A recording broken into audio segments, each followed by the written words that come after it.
the value of the goal because you assume that you will sooner or later accomplish it because this is what it is.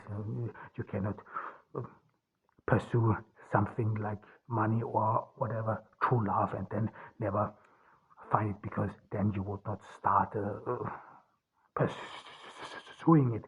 However, but yet it in reality, this is what we talked about as well. I mean, especially on social media or any other virtual reality always conflicts with reality with because you live in some sort of a closed narrow world, especially if you are part of a political group. In our cancel culture you do not want to be affiliated with the others, so you do not befriend others, and so on. You keep away from other political affiliation. Everything has become political, and however, and then your friends, friendships and friend circles are very narrow. So they will of course push forward your agenda. So you will hardly hear anything which in a way would be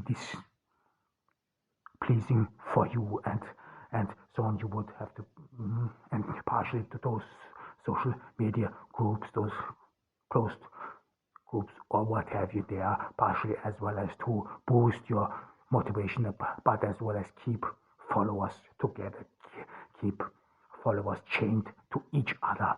I mean, this is one of the outcomes and results of identity politics, that people, they do not in a way or see the world in black and white, and they do not socialize with the others, and so on. So this means that you have only a narrow perspective. You only see the world from a certain point of view, and you of course will find people agreeing with you, especially people from the same social or economic background, as well as from the same political affiliation. And this has indeed changed because in our days it is very unusual that, for example, a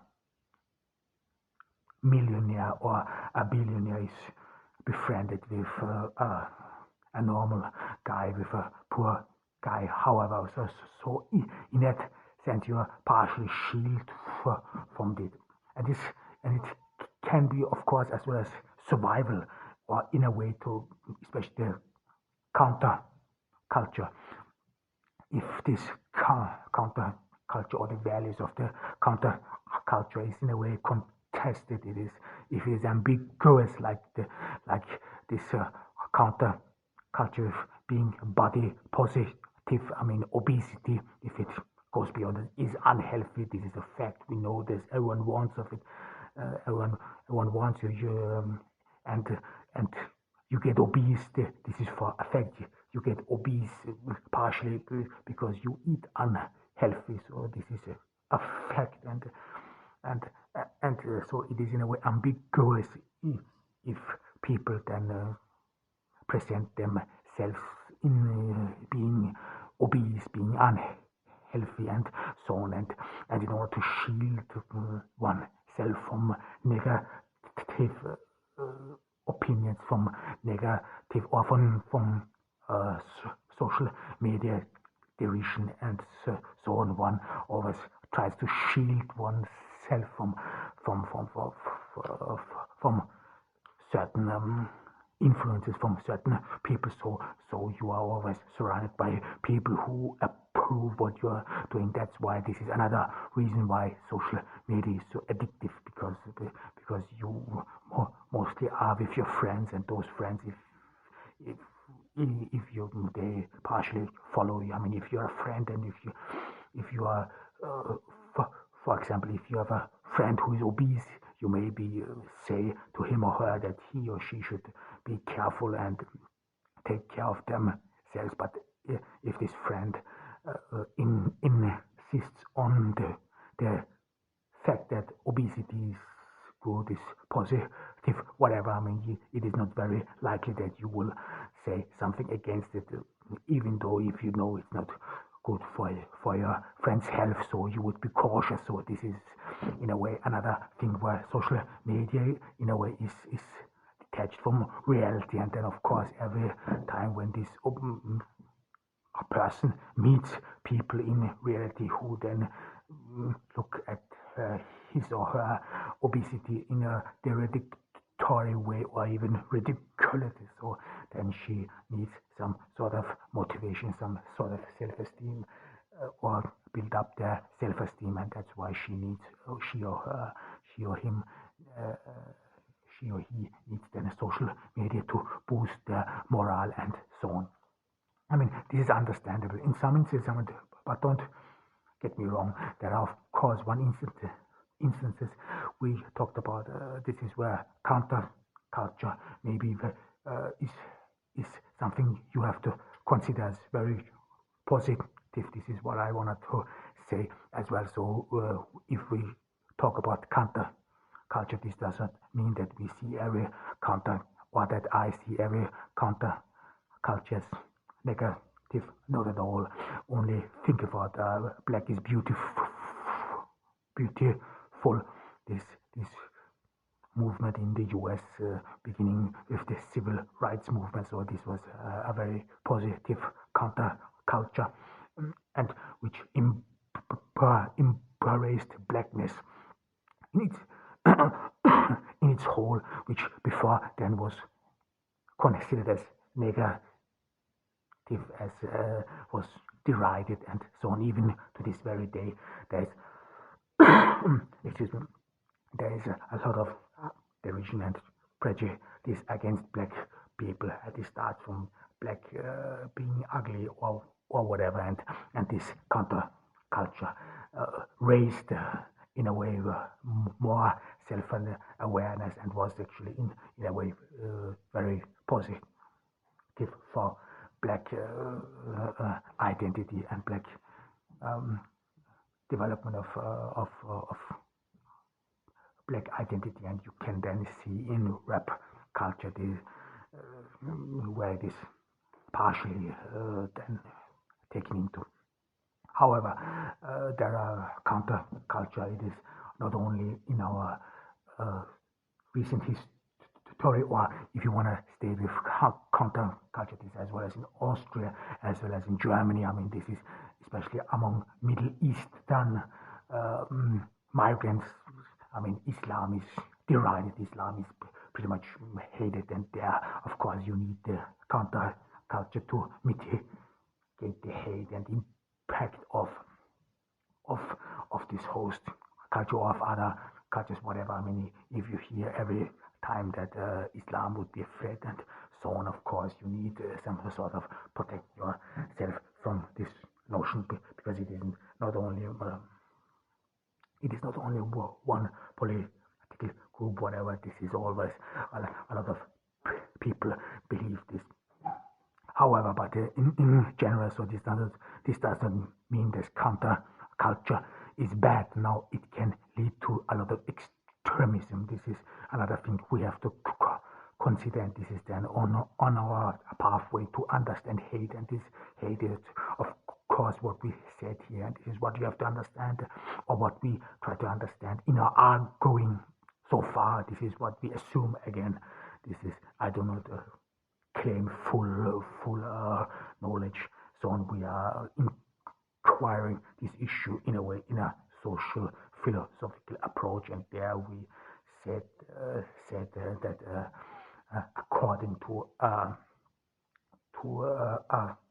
definition, we start out with fear, and then we came to hate, and so on. So, and of course, we talked about antagonism.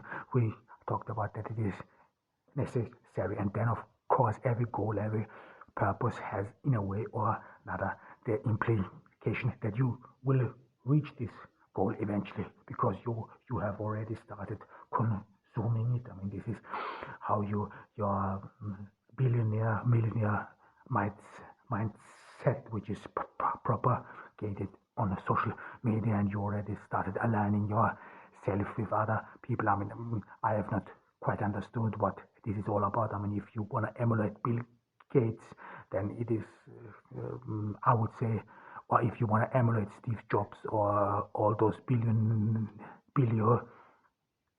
lifestyle, it is partially, maybe you should not emulate their habits, but rather try to understand why they were so smart, or what did they invent, and so on. However, and there of course you assume in a way or another that you will succeed. This is what this is all about, succeed. And then what leads to fear?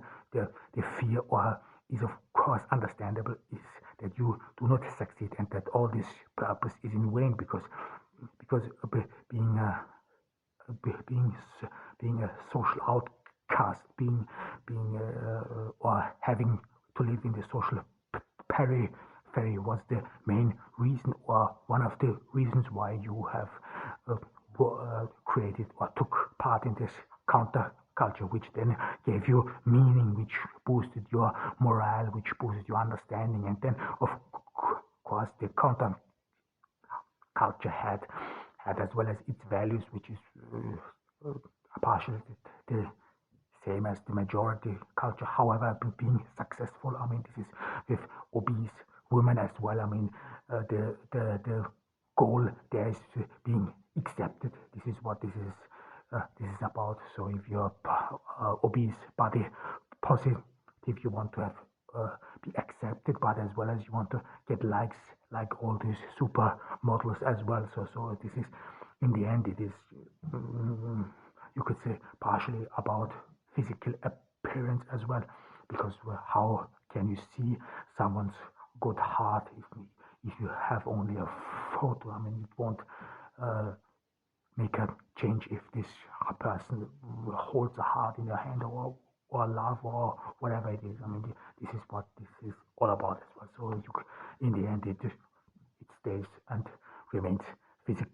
However, but what you do if you cannot succeed, if the gap between reality and fiction is just too wide. This is what you saw in the Black Lives Matters movement. I mean, this is indeed understandable. People are obviously disadvantaged. I mean, this is of course you have to be aware of one thing, and this is for a fact as well. I mean, with all these movements, there are the clear percentage is never, or you never really know how much the clear percentage really is, because this is what you would need statistics for. But one thing is true: there's always a considerable amount, or a percentage of people whose demand is justified, people who live in hoods, people who live in bad areas, or in very poor areas, that they have bad schools, less opportunities. However, this is always a fact. But then, of course, with those movements, with Black Lives Matter movements, a lot of people, you could say, they are opportunistic. They want to be in the center, or they, in a way, or always want to protest against something, and they always prey on those movements in a way. I mean, this is what you saw then, where things become violent. People who are not really interested in accomplishing anything, but just destroying anything. These are the people who mostly are not really those people who live in these poor areas. No, they are opportunists who only seek for an opportunity to destroy something, to be in the center of all attention, and so on and so on. So, and this happens with every social movement, and these developments in these social movements, they destroy this social movement, or the idea behind it, because even though it is reasonable, it is understandable that people feel mad about being disadvantaged, but then a lot of people take part in these protest shows, where you have to ask yourself, are these people really fighting for the cause, or just for themselves? And I know this because I have met in Austria some people of this protesto